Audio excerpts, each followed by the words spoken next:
This video features one of the subspecies of the western honeybee, the Maltese honeybee, which is scientifically known as Apis mellifera rutneri. It was declared as a distinctive subspecies in 1997 and is endemic to the Maltese Islands, which are an archipelago of islands that are situated in the south of Europe, precisely at the center of the Mediterranean Sea. This endemic ecotype started to evolve into a distinct subspecies millions of years ago, when the Maltese Islands were isolated from mainland Europe and Africa, when the Mediterranean Sea started to rise up. Due to this separation, the honeybee found itself confined to a small island. Hence, there was lack of gene flow between other bees in the neighboring regions. Eventually, over a span of millions of years, this led to the evolution of this distinct subspecies. Grazzi tal-ibqajtu maħna, jisankun għedin nitkellmu ma' Dylan Farrugia mill-Fondazzjoni għal-Konservazzjoni tan-Naħla Maltija. Għadna kif rajna filmat dwar kemm importanti li nipproteġu din l-ispeċi u propju din il-fondazzjoni dak huwa lan. Skop tagħha. X'inhu ma l-objettivi ta' din il-fondazzjoni? Fejn issawwarna. Il-fondazzjoni biex fartna wkoll naqa' kuntest u background għall-fondazzjoni minn fejn ġiet. F'Settembru li għadda spiċċajt il-masters tiegħi fil-konservazzjoni tal-ġenetika. Matul is-sentej tal-masters illi kont taħt supervizjoni ta' Prof. Marian Zammit Manġor nsemmilha minn hawn għax tagħmel ħafna ħidma favur ukoll il-konservazzjoni ta' fosthom tan-Naħla Maltija. Jien kont qed insegwi u nara wkoll il-ġenetika tan-Naħla Maltija sewwa sew u dan il-masters, il-progress tal-masters, il-vjaġġ tal-masters, iltqajt ma' naħħal ieħor li kellu l-istess isu passjoni lejn in-Naħla Maltija u sawwarna flimkien imbagħad dan il-grupp illi llum ġie stabbilit bħala l-Fondazzjoni għall-Konservazzjoni tan-Naħla Maltija. Bħala objettivi u għanijiet li għandna bħala konservazzjoni għan-Naħla Maltija huwa sewwa sew fisimha huwa illi l-ewwel nett inżidu l-għarfien tal-eżistenza ta' li għandna esma. Għandna naħla tal-għasel, naħla tal-għasel hawn diversi ras esma dwar id-dinja, però għandna naħla tal-għasel illi hija endemika għal Malta, Gżejjer Maltin. X'vol diri? Vol diri illi din in-naħla tal-għasel jekk tintilef minn Gżejjer Maltin, ħanitilfuha mid-dinja kollha. Ġifieri ta' min napprezzawha xi hija parti mill-wirt naturali ta' Gżejjer Maltin. Imma wkoll għandha ċerta benefiċċji li jmorru jitfid mal-apikoltura, jiġifieri trobbija tan-naħal, u ta' min nibqgħu nikkonservaw u nutilizzawha ħalli hekk anke l-apikoltura tkun iktar sostenibbli wkoll. Tajjeb ħafna, l-isfidi li qed taffaċċja n-Naħla Maltija.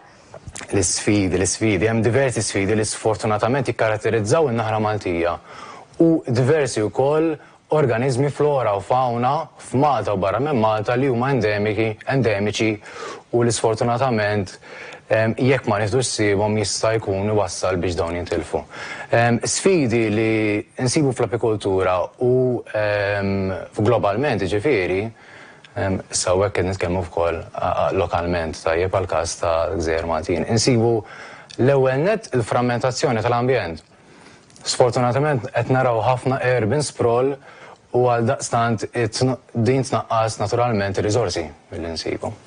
It-tibdil fil-klima hija sfida oħra kbira li qed naraw għan-Naħla Maltija, imma l-iktar waħda naħseb kruċjali hija illi sfortunatament qed naraw li f'Malta ġifieri da proċessi li ilu jsir. Jiġu importati naħal tal-għasel għal-produzzjoni kummerċjali tal-għasel sewwa. U sfortunatament dawn ikunu razzet illi mhumiex tan-Naħla Maltija. Issa, meta dawn imbagħad ikunu f'Malta, jibda proċess ta' taħlit fejn in-naħla tal-għasel Maltija tibda titħallat ma' dawn in-naħal importati minn barra. Dan huwa proċess illi wassal illi n-Naħla Maltija tibda titlef it-traits. Il-mod kif tidher, il-behavior tagħha li sfortunatament ma tibqax imbagħad dik in-Naħla Maltija li adattat għal Gżejjer Maltin. Ukoll nistgħu nsemmu wkoll li xi ħaġa għandha x'taqsam mal-importazzjoni ta' naħal tal-għasel minn barra minn Malta, ovvjament ta' produzzjoni tal-għasel, hija l-fatt illi jista' jkun illi ma' dawn in-naħa tal-għasel jiddaħlu wkoll xi mart. illi dan huwa mart li mhux biss jista' jagħmel ħażin lin-naħla tal-għasel Maltija, ġifieri minnu mdaħħal fl-apikoltura jaf bil-każ tal-Varroa fi żmien id-disajnijiet f'Malta fejn rajna decline kbira fil-kolonji tan-naħa tal-għasel ġifieri. Ġifieri di mhux qed ngħidu xi ħaġa barra minn din-dinja qatt ma saret diġà. Barra minn hekk ġifieri qed ngħidu li mart jiddaħħal jaffettwa n-naħal tal-għasel. Imma wkoll jista' wkoll jaffettwa lin-naħal dakkar ieħor illi nsibu fil-Gżejjer Maltin illi wkoll għandu rwol importanti ħafna fl-ekosistema u fl-ekoloġija Maltija u illi jekk sfortunatament ma nieħdux ħsieb illi dal-mart ma jiddaħħalx ħajdaħħal f'Malta u jista' jaffettwa wkoll mhux in-naħla tal-għasel biss imma wkoll naħal ieħor li huwa importanti għall pollination. Kemm importanti n-naħla Maltija fis-sistema ekoloġija? Fl-ekoloġija hija importanti ħafna għax dal-proċess li qed ngħidu tal-pollination forsi nispjegaw ukoll x'inhu dal-proċess ta' pollination tad-dakra, bażikament huwa l-mod kif minn fjura l-oħra il-pollen ta' fjura għall-oħra jiġi trasmess minn fjura l-oħra wara mbagħad il-fjura tiġi fertilizzata u mbagħad jibda proċess li minnu nieħdu l-frotta u l-frotta ovvjament ikun hemm iż-żerriegħa ġo fiha, mbagħad iż-żerriegħa ġo fiha tibda l-ġenerazzjoni li jmiss tal-flora. Issa bażikament qed ngħidu illi il-naħal, f'dan il-każ in-naħla tal-għasel Maltija sewwa, huwa il-medium kif din issir, kif dan il-pollen jimxi minn fjura għall-oħra. U għaldaqstant naraw l-importanza tiegħu kemm għall-produzzjoni ovvjament tal-għasel għax jekk ma jkun hemmx dal-proċess ta' pollination, in-naħla ma tkunx qed iġġib in-nektar biex tagħmel l-għasel, ġifieri naraw mbagħad tnaqqis fl-għasel sewwa. Imma wkoll mbagħad nibdew naraw impatti negattivi fuq l-agrikoltura, il-produzzjoni tal-frott, illi mbagħad tibda tmur lura wkoll.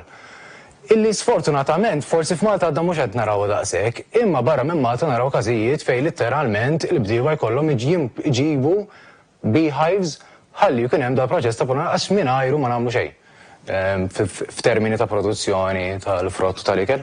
Infatti darba smajt li jekk neqirdu n-naħal mid-dinja id-dinja tmut. Ekku, għax hemmhekk naraw il-katina li hija sostenibbli fiha nnifisha.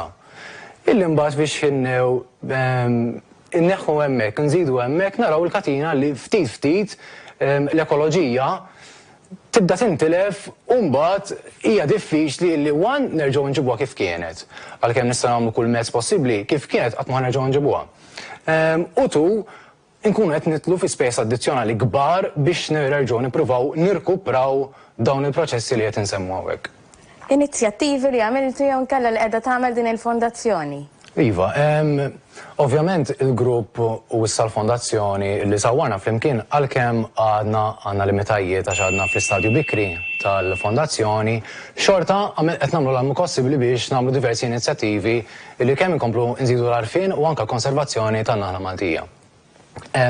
Fosthom problema li rajna s-sajf li għadda kienet il-popolazzjoni, iż-żieda fil-popolazzjoni tal-Balta Żunżan, illi fl-apikoltura dik sarfet f'ħafna nuqqas tal-kolonji għax eridhom il-Balta Żunżan u fiċ-ċokontana provajna wkoll nżidu l-għarfien fuq din il-problema din l-isfida bagħatna diversi jittri lill-entitajiet governattivi kif ukoll għamilna petizzjoni biex inkomplu nżidu l-għarfien.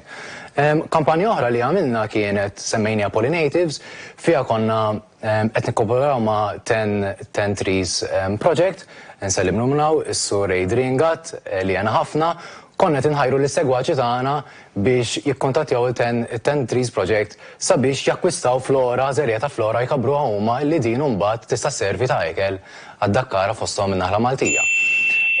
Inizjattivi oħra li qed nagħmlu bħalissa u anke fil-ġejjieni għandna pjanati qed nafsu bħalissa fuq il-fatt li l-ħaxix ħażin dak insejħu l-ħaxix ħażin, mhu ħaxix ħażin xejn, huwa ħaxix selvaġġ li nsibu fir-rurali u fil-pajsaġġ. Biex ma jinqatax, tajjeb qed nimbuttaw minn dak il-għad biex nżidu nkomplu narfin fuq il-ħaxix selvaġġ biex nikkonservawh u wkoll fil-ġranet li għaddew u anke fil-ġranet li ġejjin ħankunu qed nagħmlu inizjattiva biex nippruvaw dan naħla Maltija li hija endemika forsi nżidu għal preġu tagħha bil nagħmlu għal insett nazzjonali, ikkollaborajna ma' student tal-liġi li għamilna review tal-liġijiet biex anka holistikament il-liġijiet ikunu qed jipproteġu lin-naħla Maltija lil David Ketkudi mek kien selibru minnaw u anka ħadimna ma' Prof Simon Borċ mill-Fakultà tal-Liġi għamilna review u il-qoddim se nkunu qed naħdmu iktar se nkunu qed naħdu rigward l-inizjattiva li nagħmlu n-naħla Maltija bħala nset nazzjonali. Grazzi ħafna tal-kommenti tiegħek, interessanti ħafna tal-limna ħafna dwar in-naħla Maltija. Grazzi ħafna tal-istedina tiegħek. Issa ħanaddu għal-waqfa u wara l-waqfa ħanaraw adozzjoni. Grazzi. Ibqgħu magħna.